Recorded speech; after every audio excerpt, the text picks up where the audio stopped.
1986년 4월 6일 세계 최고 리그 중 하나인 세리에 A 어느 스타디움에 축구를 좋아하는 부부가 긴장된 모습으로 경기장을 지켜보고 있습니다. 이들은 단순한 팬이 아닙니다. 오늘은 그들의 아이들이 프로 데뷔를 하는 날입니다. 왜 아이가 아니라 아이들이냐고요? 한 명도 보내기 어려운 세리에의 안토니오 콘테와 잔루카 콘테 형제가 같은 해 이탈리아 프로가 됩니다. 축구를 좋아하는 부모님의 행복은 이듬해 철저하게 깨져버립니다. 아이들은 선수 생명이 위태로운 부상을 당합니다. 놀랍게도 또 한 명이 아니라 두 형제 모두입니다. 데브라고도 불리는 콘테는 훗날 자기 편을 위해 404억을 거절하지만 적으로 분류되면 이름값과 상관없이 제거하고 자신이 당한 건 잊지 않고 꼭 되갚아줍니다. 마치 마피아를 연상케 하는 승부욕의 화신이다. 사랑의 대천사이기도 한 안토니오 콘테, 그는 어떻게 창조되었을까요?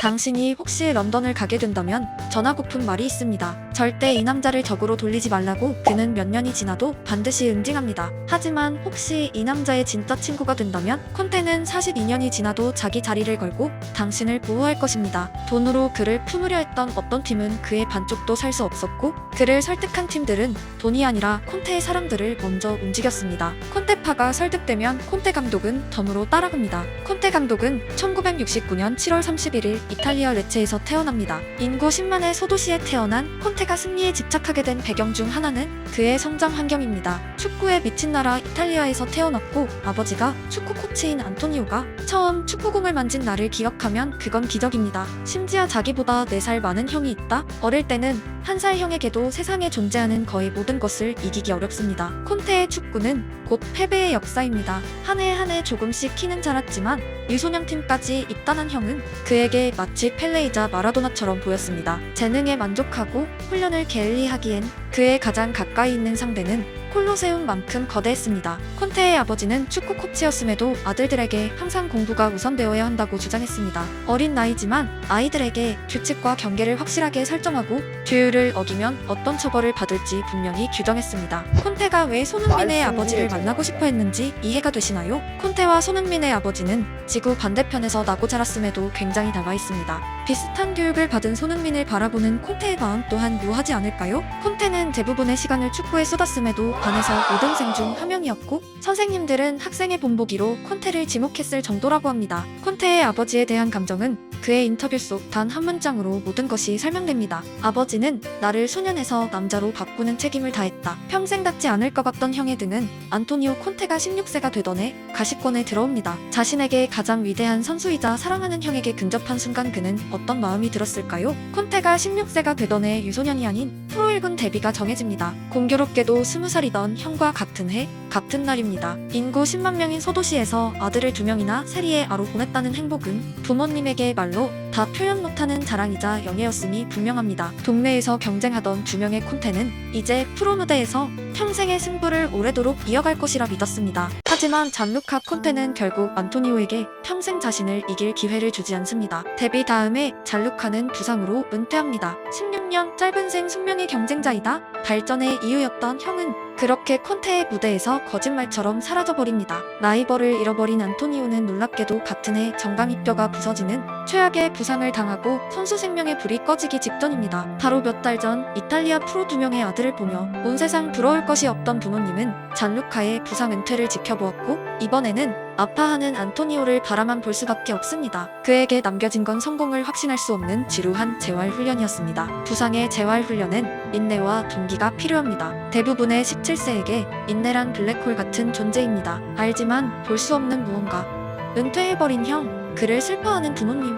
그들을 바라보는 안토니오에게 불가능은 없었습니다. 은퇴한 형 다음으로 찾은 그의 경쟁자는 부상이었고, 그는 사투에서 승리를 쟁취합니다. 형을 데려가고 자기의 숨통까지 조여온 부상의 악몽이 그에게 평생 어떤 기억으로 남았는지 전 영상에서 소개한 메이슨에 관한 이야기에서 확인할 수 있습니다. 어쩌면 평생 선수들에게 강한 정신력을 미친 듯이 요구하는 콘테의 집념은 이때부터였을지도 모릅니다. 선수 생명 끝이란 이야기에서 단 1년 만에 돌아온 자신의 경험을 토대로요. 콘테는 감독이 된 후에도 스타 선수보다 열심히 뛰는 선수를 거의 보물처럼 애정합니다. 부상 다음으로 만난 그의 암초는 바로 그가 속한 소속팀입니다. 승리를 갈망하는 그에게 레체는 너무나도 약했습니다. 이탈리아 최강이자 세계 최강 유벤투스에 대한 동경은 어쩌면 자연스러운 감정이었을 것입니다. 그런 그가 평생의 은사를 드디어 만나게 됩니다. 유벤투스의 지오반니 트라파토니 감독은 당시 세계 최고의 감독이었고 마치 지금의 콘테 감독처럼 투쟁심 있는 전사 타입 선수를 위해선 심장도 내줄 만큼 사랑했습니다. 승리의 굶주린 젊은 야수 콘테와 상대를 걷어차서라도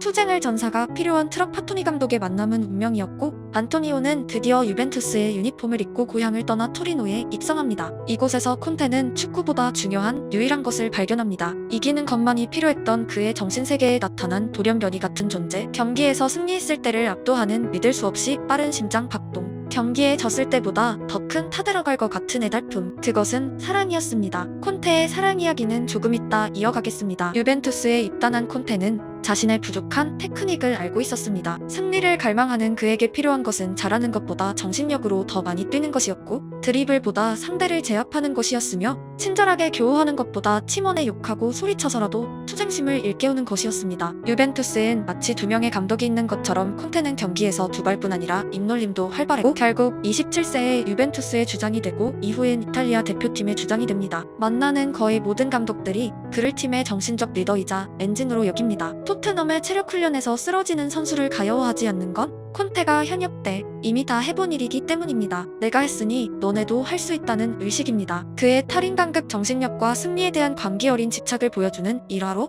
96년 챔피언스 리그 결승전에서 아약스의 다비즈에게 허벅지를 가격당하고 혈관이 파열됩니다. 혈관에 피가 근육으로 몰려 다른 사람이었으면 죽을 듯한 통증으로 당장 기절해도 이상하지 않을 때 콘테는 벤치에서 소리치며 경기를 끝까지 지켜봅니다. 극심한 통증보다 승리에 미쳐있던 콘테는 경기 휘슬이 울리고 승리가 확정되자 기쁨의 부상을 입고 점프를 하고 맙니다. 곧바로 나뒹군 콘테는 그대로 실신했고 그날 자신이 어느 병원으로 실려갔는지도 기억이 나지 않는다고 합니다. 근육에 물린 피가 얼마나 많았으면 흡입기로 오래도록 뽑아냈다고 합니다. 선수 생활 내내 쌓여온 수많은 부상에도 이듬해 콘테는 어느 해보다 행복 축구를 합니다. 프리시즌에 동병상련의 대머리 가야닌 마술사 지네딘 지단이 합류한 것입니다. 필드 전 지역을 미친듯이 뛰어다니고 이들의 모든 포지션이 가능한 파이터 콘테와 테크니션 지단의 조합은 감독으로선 애연가의 담배만큼 달콤하고 몽롱함 그 자체였습니다. 같은 해 월드컵 예선에서 콘테는 왼쪽 다리가 꺾이며 십자인대 부상, 재건수술 이어서 의료사고에 의한 바이러스 감염까지 보통 선수라면 은퇴할 상황을 수차례 이겨내고 다시 복귀합니다. 그에게 십자인대쯤은 마치 감기 같은 것이었습니다. 그의 미친 승부욕을 보여주는 일화가 또다시 등장합니다. 복귀 얼마 후 예전의 기량을 보일지 의심받던 그가 골을 터뜨리고 뛰어올라 세레머니합니다. 이성을 잃고 환호하며 질주하던 콘테는 관중석을 쳐다보고 내가 무슨 짓을 하는 거야 지금? 후회합니다. 그 경기의 상대팀은 바로 콘테의 고향팀 레체였습니다. 전 소속팀 상대로는 세레머니하지 않는 불문율을 그것도 고향팀 상대로 깨버린 것입니다. 지금도 레체 팬들은 콘테가 방문하면 야유를 보낸다는 전설이 내려옵니다. 이로부터 무려 5년 이상을 더 뛴 콘테는 2002년 월드컵 대표팀에 탈락하고 2004년 유베와의 관계도 틀어진 채 작별합니다. 그 어느 부상도 그를 은퇴시키지 못했지만 결국 그를 필드에서 내보낸 건 나이였습니다. 부상을 달고 뛴 그가 86년에 데뷔하고 2002년에 한국에 오지 못한 걸 아쉬워하는 자체가 비상식적인 시간 계산인 게 이해가 되시나요? 그렇게 오고 싶던 한국을 그는 결국 토트넘의 감독으로 오게 되어 다행입니다. 콘테가 현역 시절 유벤투스에서 얼마나 승리했는지 모두 외우는 사람은 없습니다. 의식주 다음이 승리였으니까요. 하지만 이 승리 귀신은 말합니다. 누군가 내게 얼마나 많이 승리했는지 알고 있다고 말하면 나는 대답한다. 나는 너무 많이 졌다. 덧붙여 말합니다. 그렇게 생각하면 자신을 발전시키는 데 도움이 돼 시간을 조금 돌려 유벤투스에 입단하고 예전에 친했던 이웃 지아니 씨를 오랜만에 만난 콘테, 그리고 그의 딸을 몇 년 만에 보는 날 세상에나 그녀는 천사였습니다. 엘리자베타는 그가 평생 봐온 가장 아름답고 고귀하고 숨이 멎을 듯한 승리보다 매혹적인 여신 그 자체였습니다. 잊고 있던 15살 소녀가 어른이 돼서 나타난 것입니다. 엘리자베타는 회상합니다. 우리가 다시 만난 날 그는 커피를 마시며 최근의 축구에 대해 말했어요. 여자에게 만난 첫날 해선 안 되는 말 랭킹 2위 안에 드는 축구 이야기를 장렬해버린 것입니다. 콘테의 성격을 보면 그가 한국인이었다면 군대에서 축구한 이야기를 했을 위인입니다. 축구밖에 모르는 바보 콘테는 빌드업 없이 그녀에게 곧바로 슛을 날립니다. 결과는 당연히 노골. 평생 남자들과 운동장에서 뒹굴고 싸우며 자라온 이탈리아 전사에게 여자의 마음이란 말디니보다 강하고 부폰보다 세밀했습니다. 그에게 엘리자베타는 마치 레알 마드리드이자 브라질이었습니다. 사귀자고 말하고 거절당한 콘테에겐 회심의 묘수가 있었습니다. 주변 친구들을 통해 습득한 축구계 최고의 작전이자 픽이 다시 그녀에게 고백하기 위해 이번엔 값비싼 포르쉐를 타고 찾아갑니다. 결과는 또다시 노골. 유명 축구 선수의 연봉을 보고 만나는 여자들과 엘리자베타는 너무도 달랐고 그녀는 과시하는 남자를 싫어했습니다. 50세가 된 지금도 2,600만원짜리 차를 타고 다니는 엘리자베타에게 포르쉐는 그냥 개구리를 닮은 자동차였습니다. 자동차의 나라 이탈리아 남자인 콘테가 토트넘에서 241억의 연봉을 받으면서도 페라리나 람보르기니가 아닌 저렴한 차를 타는 것을 보면 그녀의 영향력이 콘테에게 얼마나 지배적인지 알 수 있습니다. 사랑을 증명하는 데는 돈은 가치가 없습니다. 언변과 외모도 큰 의미가 없었습니다. 콘테는 다듬어지지 않았지만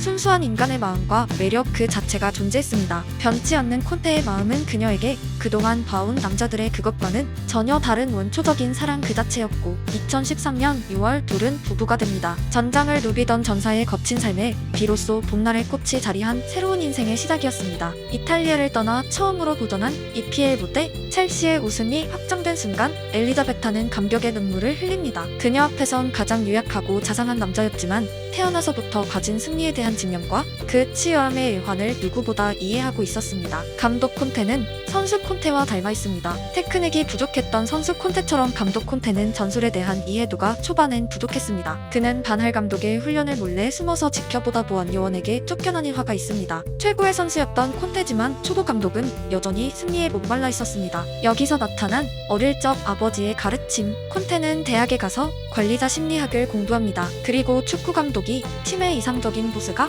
되기 위한 주제의 스포츠 심리학에 관한 논문을 씁니다. 초보 감독 콘테는 몇 번의 실패를 경험한 후 자신의 팀 시에나를 세리에 A에 승격시키며 감독으로도 승리할 수 있음을 증명했고 자신의 은사들이 거쳐갔던 전통의 이탈리아 최강 유벤투스의 감독으로 복귀합니다. 감독으로 그의 성공 신화는 항상 또 다른 콘테가 함께했습니다. 안토니오 최초의 적이자 형 잔루카 콘테를 항상 팀 스태프에 합류시키며 2인 1조 세트로 움직이고 있습니다. 은퇴한 형에게 그는 축구를 부여한 것입니다. 잔루카는 현재 토트넘의 테크니컬 코치입니다. 작년 파리 생제르맹이 콘테 영입을 시도할 때 콘테의 조건 중 하나는 코칭 스태프 인사권 그리고 페트라키 단장의 선임입니다. 페트라키는 콘테와 레체 유소년팀에 함께 소속되었던 소꿉친구이고 40년이 넘은 지금도 교류하는 파트너입니다. 콘테의 코칭 스태프 명단은 거의 모두가 이런 사연들로 채워져 있습니다. 자기의 팀과 상대하다 부상 은퇴한 라이언 메이슨을 포함해서요. 만약 콘테의 팀이 부진하면 어떤 평가를 받을까요? 학연, 지연, 혈연 모든 관계가 총합된 그의 팀은 패배와 동시에 집중 비난받을 것이고 콘테의 네 사람 챙기기는 구단, 팬, 언론의 총괄적 화살을 맞을 것입니다. 감독 콘테가 승리에 집착하고 반드시 이겨야만 하는 또 다른 이유입니다. 승리하지 못하는 콘테에게 그의 형자리까지 내어주는 구단은 지구상에 없을 것이기 때문입니다. 다소 독단적인 그의 팀 구성이 가능한 건 오로지 콘테의 실력과 커리어 때문인 것입니다. 휴지통에 버려진 쓰리톱을 다시 대세로 만든 이 이탈리아 감독의 사람에 대한 순수한 애정과 자기 목을 걸고 그들 모두를 책임지는 보스의식, 기어이 승리하고 팀 모두에게 평온을 선사하는 능력, 이는 분명 영화 속 마피아 보스와 흡사합니다. 그에게 데브라는 별명이 누구보다 어울리는 이유입니다. 누군가는 이런 콘테의 가치관이 싫을 수 있고 분명 수많은 적을 동시에 만들었지만 당신이 회사에서 콘테의 부하 직원이 된다는 것은 분명 놀라운 특권이자 든든한 방패가 될 것입니다. 그는 404억의 연봉 제한을 내 사람들과 함께가 아니란 이유로 거절하는 사람이니까요. 늙어 보인다는 딸아이의 말에 면도를 하고 다신 수염을 기르지 않는 자상한 아빠 콘테. 시즌이 끝나자마자 온전히 가족과 시간을 보내며 아내를 인생의 여자, 딸은 내 인생의 또 다른 여자 라고 표현하는 로맨티스트. 그리고 그가 보호하고 책임지는 수많은 스태프와 가르쳤던 모든 선수들, 소년에서 남자가 되었다. 콘테는 말 그대로 그의 두 팔 안에 수많은 사람들의 삶을 가득 모아 안고 함께 나아가는 보호자이자 책임자입니다. 삶에서 우리는 셀 수 없는 사람들을 만납니다. 그리고 많은 사람들은 타인과 교류할 때 그가 나에게 주는 이득에 대해 생각합니다. 결국 그가 주지 못한 이득에 실망할 때도 있습니다. 사람과 사람의 교집합이 빛나는 순간은 항상 아무런 조건 없이 합쳐질 때입니다. 지속적이며 온기를 가지게 됩니다. 당신의 주변에는 어떤 사람들이 있나요? 당신을 조건 없이 보듬어주고 함께 걷는 사람, 그 사람이 바로 진짜 내 사람입니다. 이유 없이 내어주는 좋은 사람들이 당신의 주변에 가득하길 소망합니다. 그들은 당신의 삶 그 자체입니다.